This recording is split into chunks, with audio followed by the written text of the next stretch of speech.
নমস্কাৰ ছাত্ৰ ছাত্ৰীসকল, স্বাগতম জনাইছোঁ এই চেনেলৰ অন্য এটা ভিডিঅ'লৈ। লৈ আহিছোঁ এটা বিগ ব্ৰেকিং নিউজ। কেতিয়া ঘোষণা কৰা হ'ব এইচএছৰ ফলাফল?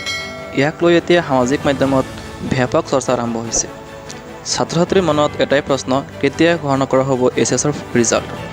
সেইকাৰণে হায়াৰ ছেকেণ্ডেৰীৰ ৰিজাল্টো কোনোবা এটা দিনত ৰাতিপুৱাই আমি খবৰ এতিয়া আমি মেট্ৰিক আৰু হায়াৰ ছেকেণ্ডেৰী পৰীক্ষাৰ আগতে আমি ল'ৰা ছোৱালীক জনাব খোজা নাই, কাৰণ ল'ৰা ছোৱালীয়ে গোটেই দিনে ৰাতিয়ে টেনশ্যনত থাকে আৰু এইটো ল'ৰা ছোৱালীৰ স্বাস্থ্যৰ কাৰণে ভাল নহয়।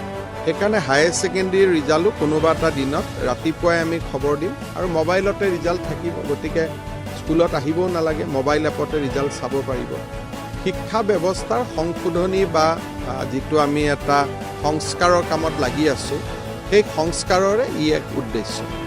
আৰু মেট্ৰিক আৰু হায়াৰ ছেকেণ্ডেৰী ৰিজাল্ট লৈ ইমান হাইপ হোৱাটো ভাল নহয়, কাৰণ যিসকলে কিবা কাৰণত বেয়া ফলাফল কৰে তেওঁলোকে সমাজত কেইটামান দিন থাকিব নোৱাৰা হৈ যায়।